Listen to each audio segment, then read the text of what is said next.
Wanna go to space? Yeah, do you want to go to space, Basil? Space. Yeah, I would love to go to space. Mm-hmm. Well, we got this story here from, hold on. Let's see.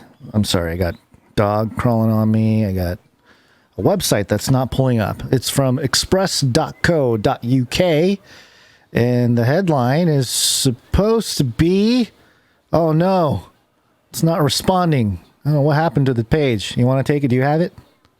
Yeah, I got it. Okay. NASA launches priority plan to investigate strange domes spotted on the moon. Ooh. Whoa. The U.S. Space Agency is looking to investigate puzzling lunar geological features called the Gruithuisen domes. How in the world do you pronounce this? Gruithuisen. Gruithuisen?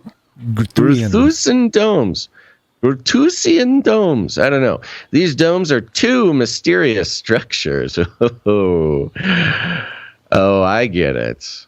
Oh, we've got two domes on the moon, guys. These domes are two mysterious structures made of granite-like rock that scientists suspect are formed by silica-rich magma. These mounds have puzzled researchers, as such structures on Earth could only be created in the presence of both water and volcanic activity caused by shifting tectonic plates, neither of which exist on the moon. By leveraging its private space industry connections, NASA hopes to launch the Lunar Vulcan Imaging and Spectroscopy Explorer, Lunar VICE, which consists of a suite of 5 instruments. 2 of these will be mounted onto a stationary lander on the lunar surface, while the remaining 3 will be attached to a mobile rover.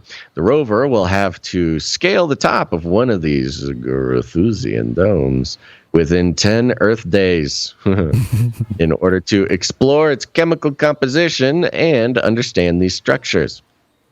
Climb the dome, little rover! Researchers believe the Lunar VICE, along with Lunar Explorer Instrument for Space Biology Applications, LEIA, will collect data which will be vital for future missions on the moon. Oh, LEIA. Okay. LEIA collecting data.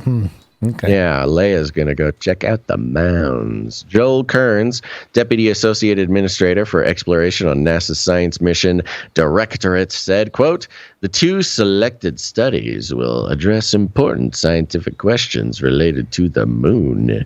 The first will study geological processes of early planetary bodies that are preserved on the moon by investigating a rare form of lunar volcanism. The second will study the effects of the moon's low gravity and radiation environment on yeast, a model organism used to understand DNA damage, response, and repair. LEIA, the second selected mission, is a small CubeSat-based device that will provide biological research on the moon, quote, which cannot be simulated or replicated with high fidelity on the Earth or International Space Station." Okay, don't know what any of that means. To deceive... The deceive. I'm glad they didn't fix it, because I read that earlier and I was like, I hope they leave it in there, and they did. The deceive will deliver a yeast.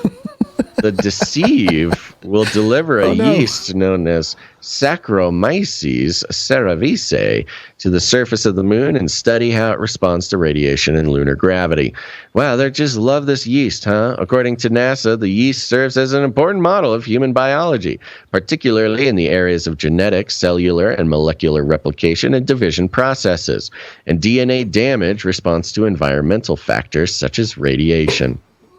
They are addressing one of the most suspicious parts of space travel, and especially the alleged moon landing, is going through the Van Allen belt.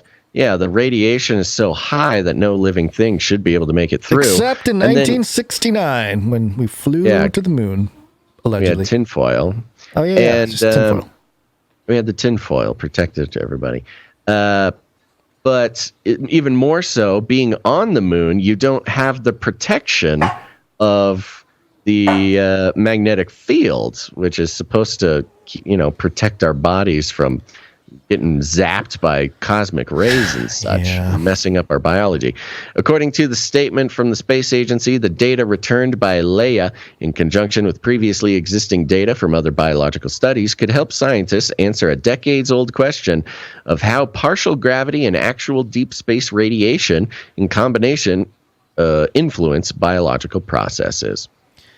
Let's see. There's a little bit more, but it's all kind of the same stuff. I've always stated the whole thing with space, even given the, I'm skeptical of the whole thing, obviously, but in terms of even in the context of their own paradigm, we're not meant to be up there. We're not like built biologically to be up in quote unquote space, and so they would have to genetically change us to withstand or whatever. So I think this is just moving in that direction. Genetic biological studies, and then all of a sudden we're talking about domes. I don't know. It's pretty come important. on, man. The Nephilim, the mounds and stuff here on Earth, and. Pretty important to check out those domes. How does NASA they randomly these strange domes that we didn't see before? I don't know, we just didn't see them before. I don't know. We went to the moon guns. 40, just 50, 67 years ago, but we just didn't see it. But now we see it. Just like men, they see a couple of domes and they'll do anything they need to do. Go investigate those two mysterious domes. They will travel any length. They will cross whatever radiation belt needs to be crossed. We must discover the mysteries of the Grususian domes. Both of them. Both of them. It's the origin of life. It'll take our little rover 10 days to climb one of these gigantic domes. But it is worth the time and effort. All right. Okay. Well, that's very interesting.